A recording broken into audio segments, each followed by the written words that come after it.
Hello and welcome to our new survival series. I'm Bob, founder of Northfall Games based here in the UK. Today we're going to use my plugin Survival Needs System to create a simple survival game. Let's get started. By the end of today you should have this basic setup up and running. We're starting with a completely blank project. I'm using the newest version 5.7. The project can either be Blueprint or C++, it does not matter, but I suggest Blueprint for this tutorial. Because it's a blank project, we stay in control of how everything is structured from the beginning. My survival plugin is designed to be expanded with C++ and does come with examples on how to add a stamina and oxygen system.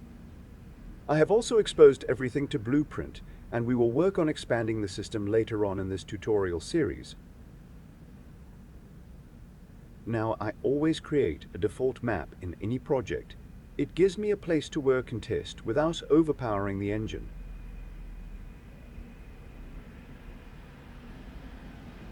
I always create _content as my main folder because the underscore keeps the folder at the top of the browser, so it won't be hidden between folders when more assets get added later. In our folder we add our blueprint folder, then in that we add a core folder, and now we can create the player controller, game mode, and game instance. Even if they're empty right now, having these in place early avoids refactoring later when systems start depending on them. As these are blueprints and part of the core system, hopefully you can see how my folder structure works. I try to keep everything separated into folders they belong, so that it's easier to find something later down the line. Take, for example, a blueprint that is a world actor that can be picked up by the character. This would belong in the folder Blueprints act as world actors pickups. Some editor settings now. These are not essential settings, but merely a preference of mine that I set. Nothing exciting, but I find it stops the editor from slowing me down while I'm building. The main settings are Asset Open Location, Autosave, Saving on Compile, and enabling performance stats. So let's quickly walk through them. Autosave is self-explanatory.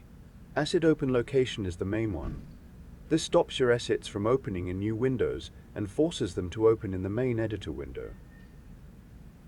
It's annoying opening an asset and spending a few minutes looking for it. Save on Compile helps prevent losing work after spending 30 minutes or more in a blueprint, and then you compile go to test and suddenly the engine crashes. Your work is gone. So saving on Compile is a lifesaver in some cases. Editor performance allows you to see the FPS and how much RAM Unreal is chewing through in real time. Time to save everything. A level, or a map, whatever you want to call it, is saved in the Maps folder. It's not a blueprint, so it belongs in our main content folder. I always call it L_test map. That way I know it's my test. I also always prefix my assets, as this allows for easier searching in the future. Need a blueprint? You know it's going to be called BP_something. We now need to set the default project maps and modes. This ensures the editor uses our game mode and player controller from earlier, and loads the test map we just saved when the project starts. Next, we need to handle player input. This is core to the game, so it lives in the core folder. I'm creating a new input folder, and inside that we'll have two things: input actions and an input mapping context. Input actions are simple. They define what the player can do. So for now we'll create 3: walk, jump, and look. You'll notice these are prefixed with IA, which just stands for input action. Now, the important part, the input mapping context, or IMC. This is what actually connects everything together. It tells Unreal which physical input triggers which action. So for example, pressing W might trigger walk, moving the mouse controls look, and space triggers jump. Without the mapping context, nothing happens. It's just buttons screaming into the void, which is not ideal. This is the glue between the player's input and your game. Take note when filling in the input mapping context, as you need to be sure that you enable the correct settings on some inputs.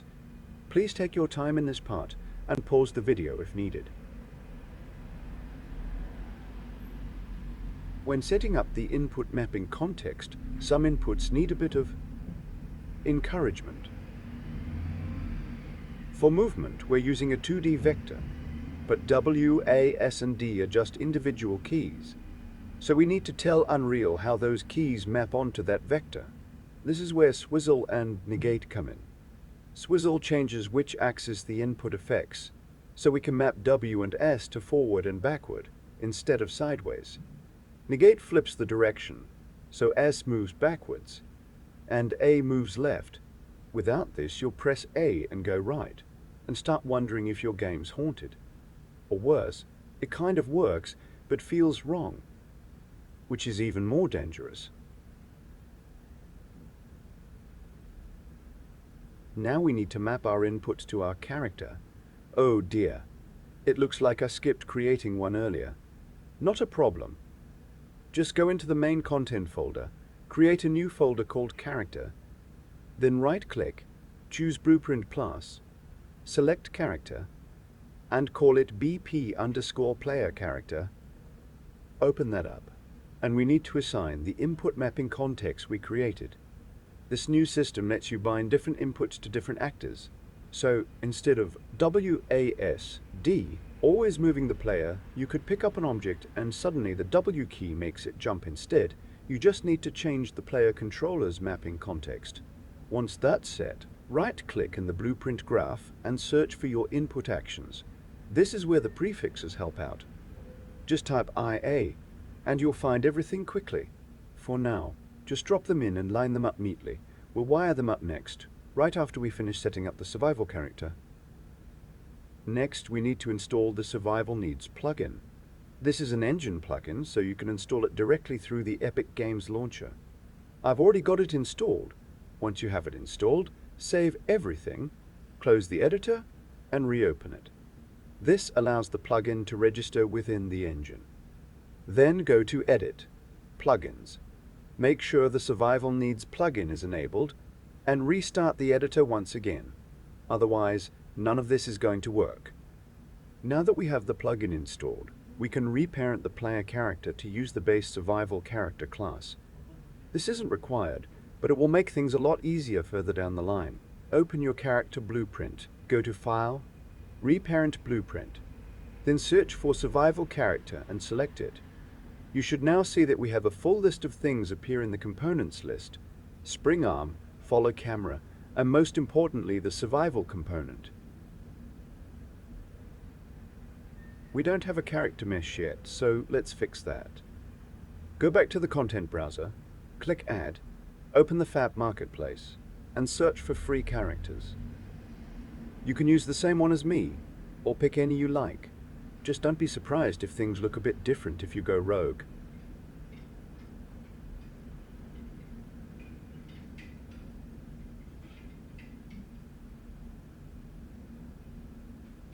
This one's free and comes with animations, which saves us a lot of work.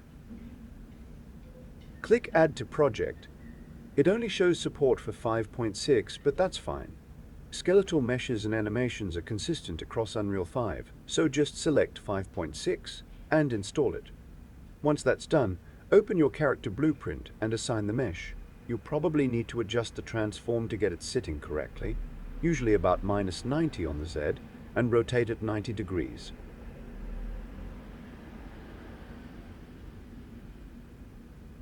Next, apply the animation blueprint that came with the mesh. If you're using the same one as me, it's ABP_Mani, Unreal's default animation setup. Next, we need to create a data asset. This is part of the Survival Needs plugin, and it basically holds all the settings. We're not touching any of that yet. Just create it and assign it to the character so everything actually works.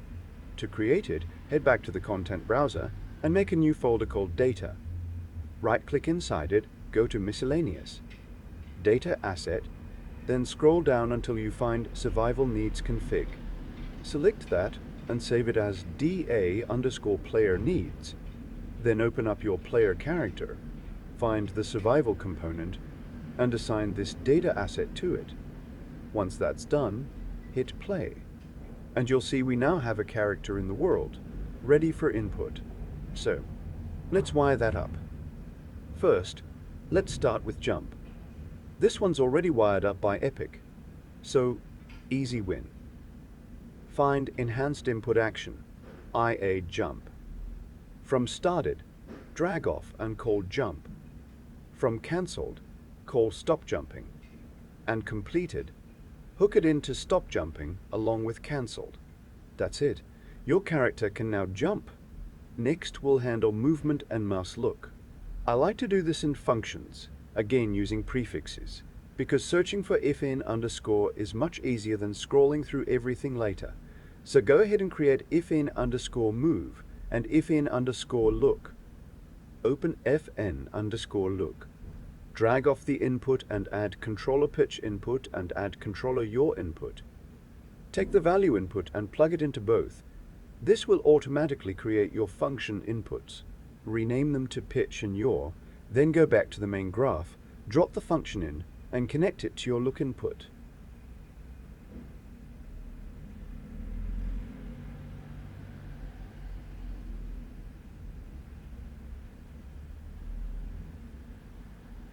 Now for movement. Open fn underscore move, drag off the input, and add movement input twice.